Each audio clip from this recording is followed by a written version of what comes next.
Ladies and gentlemen, hello and you're watching TTV News, some latest events in the province. And now coming to details. Ladies and gentlemen, on the afternoon of September 9, the thematic supervision delegation of the Bronx People Council Legal Department met with the City Steering Committee against smuggling, trade fraud, and counterfeit goods, referred to as Steering Committee 389, to assess compliance with the law in preventing and combating smuggling, trade fraud, and counterfeit goods. During the working session, TayNinhTV Steering Committee reacted presented on recent efforts to prevent and combat smuggling in the city. As a result, from January 1, 2020 to June 30, 2024, the City Peace Committee directed the City Steering Committee reacted and Market Management Team number 2 to investigate and resolve 114 cases and 113 issues. Directed the city police to investigate and detect numerous cases and subjects involving the following acts: trading in items of unknown origin, trading and carrying smuggled products, and trading, transporting, and keeping forbidden goods. The members of the supervision delegation recommended that TayNinhTV Steering Committee reacted address issues and hurdles in the process of fulfilling tasks such as food hygiene and safety inspections, checking and handling electronic cigarette items, assessing problems in handling, liquidating, and confiscating infringement goods. Members of the City Steering Committee reacted also reported and interpreted the information presented by members of the supervision team. At the same time, it will be included in the report delivered to the Provincial Council's Legal Department in preparation for the upcoming meeting of the Provincial Steering Committee reunited. Ladies and gentlemen, September 10 every year also the traditional day of the Vietnamese textile industry, celebrating the 79th anniversary of the traditional day this year, and aiming to celebrate the 80th anniversary of the traditional day of the Vietnamese textile industry, responding to the call of the General Department of Taxation. The textile industry in general and the textile industry of the province are all enthusiastically competing and striving to successfully complete a set task. Over the years, the TayNinhTV Department has done an excellent job of propaganda and tax law dissemination. At the same time, it has used a variety of remedies and propaganda tactics. Taxpayers are supported through a variety of information channels, including direct support at the tax agency, phone support, and zero support. In particular, it has increased implementation pace and broadened tax declaration implementation, online tax payments, electronic invoices with tax authority authentication codes, and the deployment of an electronic tax refund. TayNinhTV officials are committed to promoting the traditions of solidarity, discipline, and creativity, demonstrating comprehensive completion of political objectives and goals, and striving to successfully complete assignments and state budget revenue targets imposed by superiors.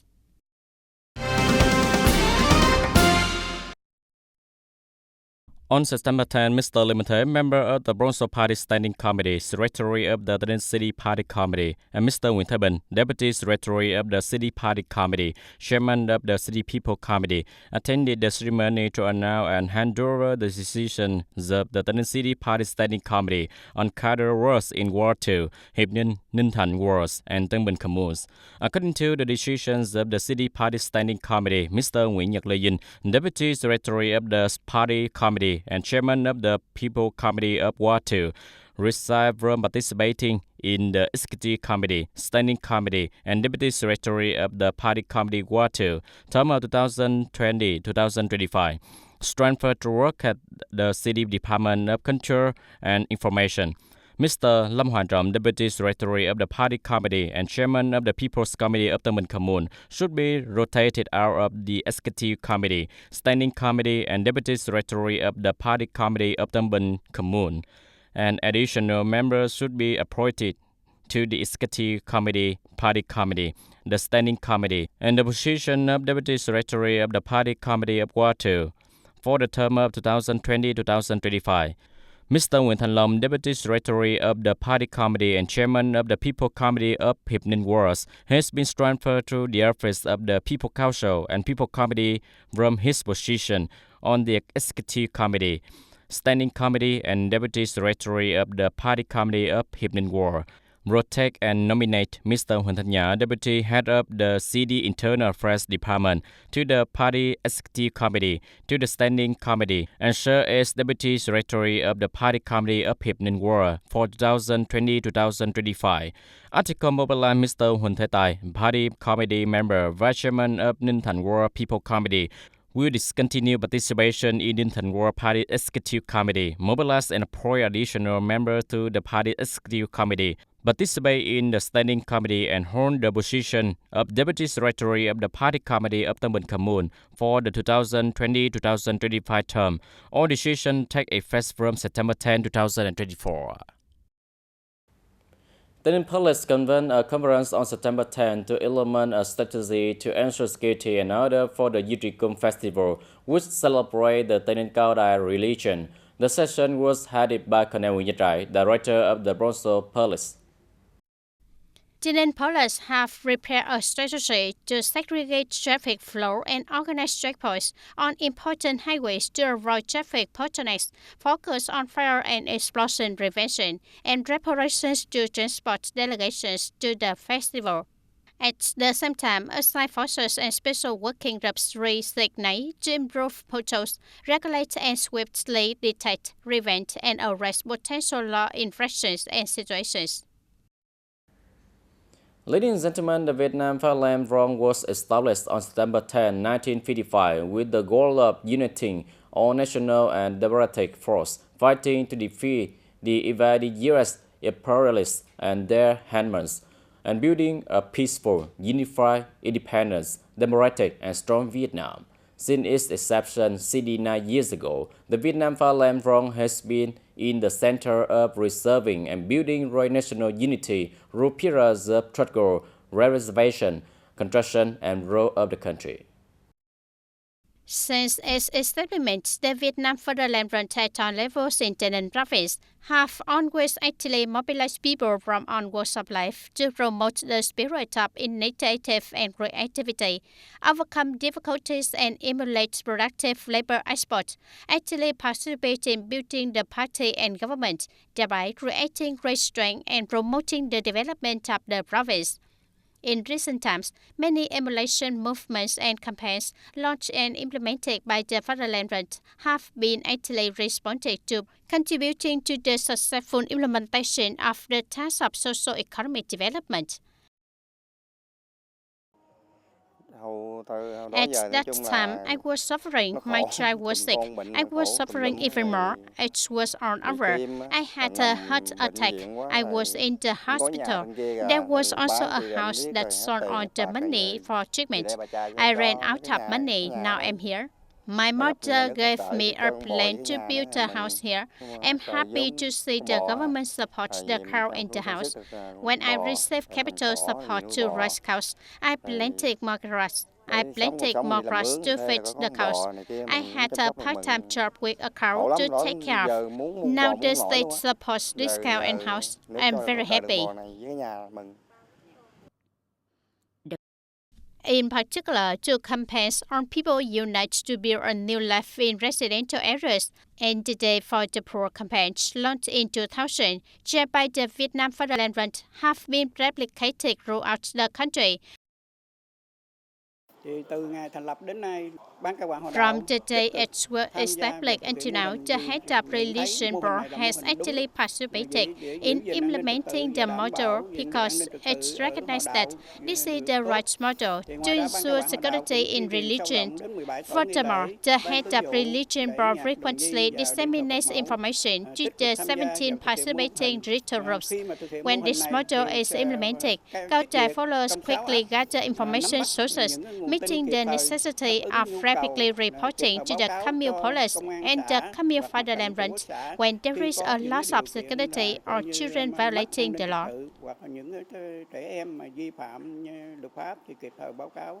At the 11th Congress of Delegates term of 2024-2029, the Vietnam Fatherland Front of Tây Ninh Province set the goal of continuing to uphold the spirit of responsibility, solidarity, unity, promoting democracy, focusing on intelligence, clearly defined goals and tasks, and propose specific, practical, and feasible solutions. Focus on overcoming limitations and shortcomings pointed out during the past term. Focus on solutions to gather and unite people from all walks of life. Mobilize on resources, strengthen social consensus, and strengthen people's trust in the party. To successfully implement the resolution for the new term, we also request the continued support and leadership of the Provincial Party Committee, as well as the entire political system, particularly the coordination of the People's Council, People's Committee, and people from all walks of life, including businesses, entrepreneurs, and organizations that can accompany and support. We trust that the new French Congress will successfully achieve the assigned objectives and goals. After 69 years of construction and development, the Vietnam Fatherland Front has always been the common harm of the Great National Unity Bloc, and in the current context, the Great National Unity Bloc has been increasingly organized more widely and deeply to maintain and build our country to become increasingly developed, prosperous, and beautiful.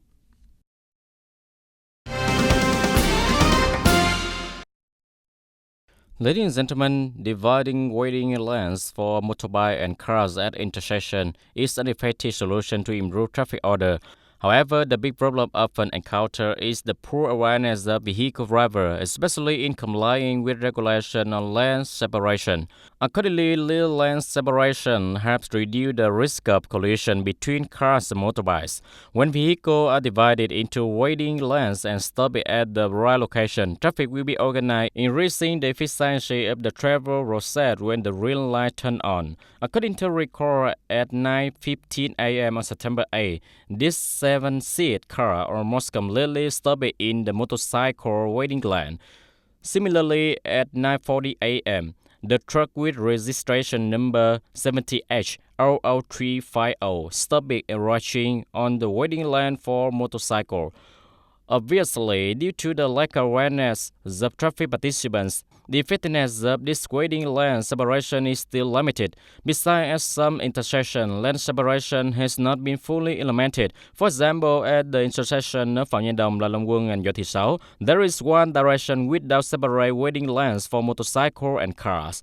Another issue is that on junctions, when there is a waiting lane, is displayed with the words waiting lane for two-wheels vehicle, waiting lane for motorcycle, or by picture.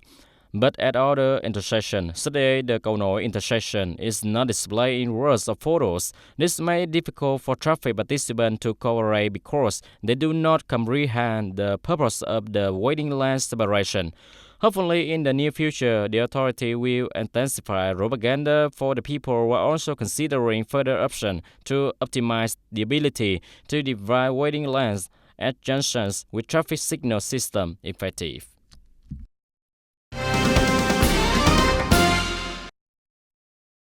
The Ministry of Education and Training has just announced a variety of difficulties about the 2025 high school graduation exam. As a result, this is an exam administered in accordance with the new general education curriculum implemented in 2018. Consequently, schools to meet the exam requirements, candidates must have completed high school and understand clearly. Accordingly, the high school graduation exam in 2025 will be carried out according to the new general education program in 2018. The scale and nature are very new. The Ministry of Education and Training has announced the plan for the high school graduation exam from 2025, a year and a half earlier, as well as issuing the structure and format of exam questions so that teachers and students can facilitate teaching and learning. The Ministry of Education and Training requests the NET to organize the high school graduation exam in 2025 To ensure compactness, reduce pressure, reduce cost, and ensure quality, objectively evaluate the quality of teaching and learning, provide reliable enough data to enroll higher education institutions and colleges to do their admissions. Ladies and gentlemen, over the past time, all levels of the Association for Promoting Education throughout the province have continuously paid attention to and implemented propaganda work, mobilizing organizations and individuals to actively participate in activity to care for and continue to promote learning, provide more motivation for pupils and students in difficult and unfortunate circumstances, and help students have more spirit and condition to enter the new school. TayNinhTV welcomes almost 27,000 preschool, primary, and secondary students in roughly 100 city courses during the 2024-2025 school year to reduce the number of kids dropping out of school owing to challenging circumstances. The Study Promotion Association at all levels in the city has undertaken effort to mobilize sponsors from inside and beyond the province, providing several support to school gifts and scholarships to kids in tough situations. In this new school year, the association has mobilized business units, companies, and sponsors to receive 174 scholarships worth over 147 million Vietnam đồng. I feel very honored and happy to receive scholarship. This scholarship helped me have more condition to study. I'm determined to study well to repay the gratitude of those who generously gave me scholarship. In addition, from the mobilization show, the City Learning Promotion Association also organized regular scholarship awards for many students in extremely difficult circumstances. For elementary and middle school students, each month they will receive a scholarship worth 500,000 Vietnam đồng, and from high school to college and university, each month they will receive a scholarship worth 1 million Vietnam đồng. Although the scholarships are not here for ordinary families, they are a gift that not only has put students and students in tough circumstances, but also reduce their financial burden, regardless of how difficult it is. It provides encouragement and incentive for kids to continue attending school and striving for excellent academic achievements, to be good children, good students, and helpful members of the community and future society.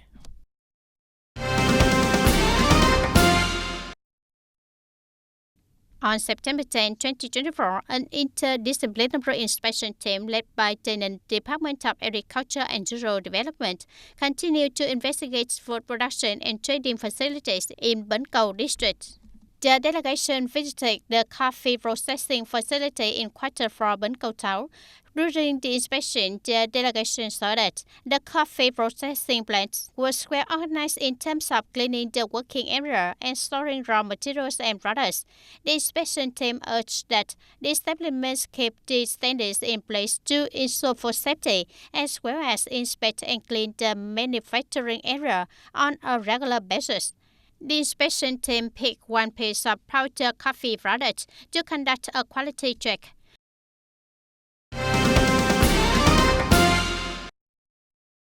On September 10, TayNinhTV branch awarded 250 Mid-Autumn Festival gift to school students in two communes, Long Giang and Long Phước, Bến Cầu district. At its destination, Ms. Hồ Vy Đoan Trinh, Deputy Director of TayNinhTV branch, expressed her desire to bring a warm, complete, and meaningful Mid-Autumn Festival to the children. At the same time, 250 Mid-Autumn Festival gifts, total value of 25 million Vietnam đồng, were given to the children.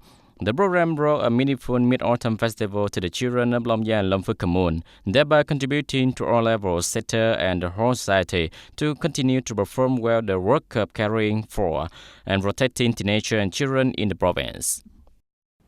Dear audience, immediately after storm number 3 passed, people on Koto Islands, the most remote islands district and also the first place to welcome the storm in Quảng Ninh province, when the storm made landfall, began cleaning up, fix the damage, and soon stabilized their life.